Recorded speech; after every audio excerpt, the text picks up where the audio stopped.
Hello दोस्तों, कैसे हो आप लोग सारे। पहले गेम की रेनोवेशन के बाद पहला मैच हुआ था, उसमें हमें दो बड़ी बुरी खबरें देखने को मिली, जैसे कि हारिस राव पाकिस्तान की तरफ से इंजर्ड हो गए और रचिन जो है वो न्यूजीलैंड की तरफ से इंजर्ड हो गई और रचिन के फेस पे जाके बॉल लगी। कुछ लोगों का कहना ये है कि ये फ्लड लाइट्स की वजह से हुआ है, पर अगर हम शॉट देखी जाए जो खुर्शीद शाह ने खेली थी वो बिल्कुल फ्लैट थी और अक्सर इस तरह से बाकी बड़े ग्राउंड्स में भी हो जाता है कि अक्सर फील्डर को बॉल नज़र नहीं आती। हालांकि जो हमारे नेबर्स हैं वो यही कह रहे हैं कि फ्लड लाइट्स बड़ी लो क्वालिटी की लगी हैं, बॉल नज़र नहीं आती, फलाना फलाना। और जैसे कि कल इंडिया में कटक के मैदान में इंडिया और इंग्लैंड के दरमियान में मैच हुआ, जिसमें 3 दफ़ा उनका टावर बंद हुआ।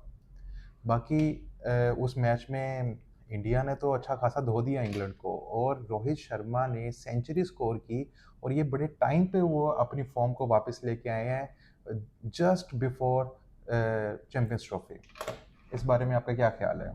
पहली तो बात जो आपने की है कि कल जो उनकी गेंद लगी है, मेल फंक्शन जो लाइट्स का हुआ है ये, लेकिन लाइट का मेल फंक्शन वगैरह नहीं है ये शारजा का अगर आपने ग्राउंड देखा हो तो उसमें भी बहुत नीचे करके आपकी लाइट्स लगी हुई हैं। बिल्कुल है। तो कोई इतना ये फ़र्क नहीं पड़ता। ये जो प्रोफेशनल प्लेयर लोग खेलते हैं इनको हर तरह की लाइट्स में खेलने की इनकी प्रैक्टिस होती है कि ये गेंद को सामने से आता देख लें, कैसे भी हो गेंद अगर वहाँ पे कोई अचानक से किसी लाइट के आगे आ गई है तो इसका मतलब ये नहीं है कि आप ये कहें कि लाइट्स का एंगल ठीक नहीं है। अब बिल्कुल वो ऐसे ही किसी है। एक्सपर्ट ने तो लगाई है ना कि वो मतलब आप ये नहीं कह रहे ना कि आपने वो चीज़ें इलेक्ट्रिशियन से लगवाई हैं जो कि नहीं आपके नहीं, मल्ले वो का तो है। डेफिनेटली ऐसा तो थोड़ी ना है, वो एक इंटरनेशनल स्टैंडर्ड्स को फॉलो करके वो बना रहे हैं चीज़ें। तो वो तो बिल्कुल एक समझ लें कि सिर्फ मीडिया का प्रोपेगेंडा है कि भाई लाइट नीचे थी ऊपर थी, ऐसे लग गई उसके लग गई।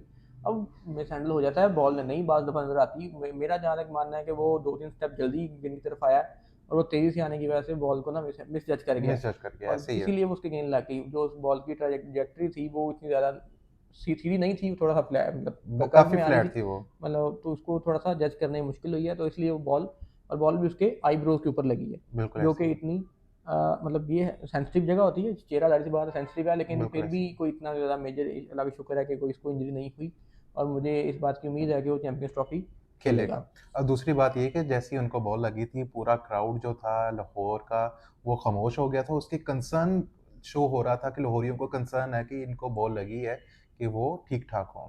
तो दूसरा मैंने रोहित शर्मा की बात की कि उन्होंने इंग्लैंड के साथ जो मैच हुआ, 305 रन्स का टारगेट था। रोहित शर्मा ने 119 रन्स की इनिंग्स खेली 90 बॉल्स पे।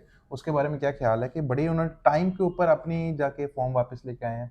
सर फॉर्म, बड़े प्लेयर के लिए फॉर्म फॉर्म ना ये चीज़ें कुछ नहीं होती, ठीक है? बड़ा प्लेयर बड़ा ही होता है।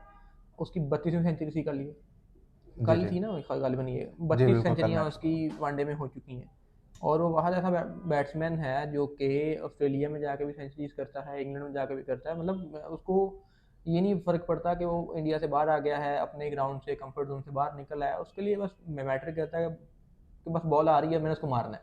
कल वो इवन मार्कवुड आपको पता ही है कि 150 के आसपास गेंद खेलता बिल्कुल है। ऐसे ही है, तो कल फास्ट वो बॉलर है। मार्कवुड को भी आराम से सामने छक्के मारा था। तो वो फॉर्म में आया है या नहीं आया इस बात का तो पता बाद में लगेगा, क्योंकि फॉर्म इन बड़े प्लेयर्स के लिए, कोहली हो गया, रोहित हो गया, इनके लिए फॉर्म फॉर्म कोई चीज़ नहीं होती, छोटे मोटे प्लेयरों के लिए बात है। पर ये बड़ा पॉजिटिव पॉइंट है इंडिया के लिए कि हाँ जस्ट ये है। बिफोर उसने एक बड़ी इनिंग्स खेली है, इसका मतलब ये है कि वो आगे चैंपियंस ट्रॉफी में अच्छा स्कोर कर सकता है। बिल्कुल वो अच्छा स्कोर करेगा और वो अच्छा स्कोर करता है, हमेशा से अच्छा स्कोर करता आया है। अभी तो उनके मैच भी सारे अबू धाबी में हैं। बिल्कुल तो ऐसे ही वो है। मतलब उनके लिए तो अपने घर की बात है। जो आज मैच हुआ है, ट्राई सीरीज़ जो पाकिस्तान, न्यूज़ीलैंड और साउथ अफ्रीका के दरमियान में हो रही है, आज दूसरा मैच था और न्यूज़ीलैंड ने पाकिस्तानियों को बताया है कि किस तरह से चेज़ किया जा सकता है और बड़ी अच्छी दोनों तरफ से हमें परफॉर्मेंस देखने को मिली है। ये वन साइडेड मैच नहीं था। आपका क्या ख्याल है इस बारे में? यार जो साउथ अफ्रीका की बैटिंग है वो तो मेरे से मिस हो गई, मैं कहीं ट्रैफिक में फंस गया था सुबह, हुँ, तो हुँ। उसकी वजह से मैं नहीं देख सका। लेकिन न्यूजीलैंड की मैंने बैटिंग देखी है, विलियमसन ने अपनी क्लास दिखाई है। अब बात करें, अब वही बात आ गई ना फॉर्म की कि बिल्कुल फॉर्म में ऐसे ही नहीं है। था। लेकिन अब इनके लिए फॉर्म मैटर नहीं करती, ये इतने बड़े बैट्समैन हैं कि इनको फॉर्म का से कोई फर्क नहीं पड़ता। ये बस आते हैं अपना मारते हैं और चले जाते हैं। बिल्कुल ऐसे ही अब है। 133-34 विलियमसन ने कर दिया है, ब्रेस्टक जो नाम है उसका, जी। उसने भी 150 किया है। लेकिन उसका 150 बेचारे का रहेगा चला गया। अब वो एक तरह रिकॉर्ड है कि अपने डेब्यू में 150 स्कोर करना, और ये चौथा या पांचवा साउथ अफ्रीकन है जिसने अपने डेब्यू में सेंचुरी स्कोर की है। इसके पहले कौन है? कॉलिन इंग्रम है एक तो शायद, और एक बमूमा प्रेस्टन है, है, ठीक है बमूमा इनका। है। चौथा कौन है? चौथा तो कोई भी नहीं है, तीन ही है सारी। नहीं नहीं, इनके चार, ये चौथा खिलाड़ी है, चौथा है ये। चौथा या पांचवा खिलाड़ी जिसने सेंचुरी स्कोर किया। दूसरी तरफ जो केन विलियमसन है उसने भी रिकॉर्ड बनाया है, वो सेकंड फास्टेस्ट 7000 रन उन्होंने अपने ओडीआई में कंप्लीट किए हैं। इसके अलावा ये एक लेसन है पाकिस्तानी क्रिकेट टीम के लिए। नहीं, पाकिस्तानी टीम के लिए भाई कुछ लेसन नहीं होता, देखिए, ठीक है, सीधी सी बात है। वो अब पहले जाके वो सी टीम से हार गए थे, मतलब वो लेसन लेसन वाली बात देखिए, इनके लिए नहीं है। अब उनका होम ग्राउंड था, होम ग्राउंड में भी आपने प्रेशर लेना है तो फिर क्या फायदा होम कंडीशंस का, एडवांटेज ही नहीं लिया गया ना। प्रेशर तो तब लेना ही है जब ये प्रेशर लेके अच्छा परफॉर्म करें। ये तो प्रेशर लेते नहीं है देखिए, ये। प्रेशर लेना चाहिए ना, प्रेशर ना लें बल्कि इजी होके खेलते। ये तो जैसे कि हमने बाबर आजम की, बॉब्जी द किंग की हमने इनिंग्स देखी, 10 स्कोर किया था इस बालों पे। और इससे पहले शाहिद अफरीदी जो लेजेंडरी हमारे ऑलराउंडर रह चुके हैं, उन्होंने भी बाबर आजम के बारे में ये बोला है कि अगर वो इस टूर्नामेंट में अच्छा परफॉर्म नहीं कर पाते तो उनको चाहिए कि वो क्रिकेट छोड़ दें।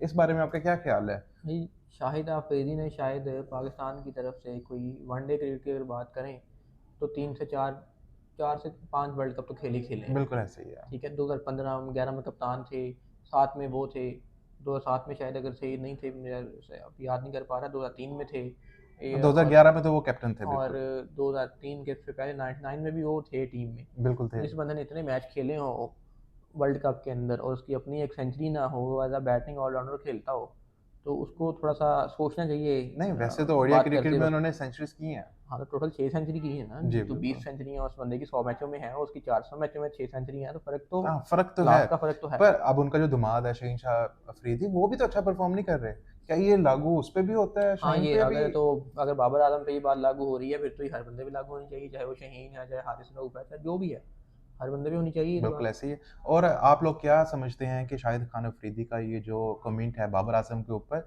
ये ठीक है या नहीं? या ये कमेंट उनको अपने दामाद के ऊपर भी देना चाहिए था? हमें अपनी कीमती राय से हमारे कमेंट सेशन में हमें लाज़मी आगाह करें, और सब्सक्राइब करें हमारा चैनल। बेल आइकन भी दबाना है।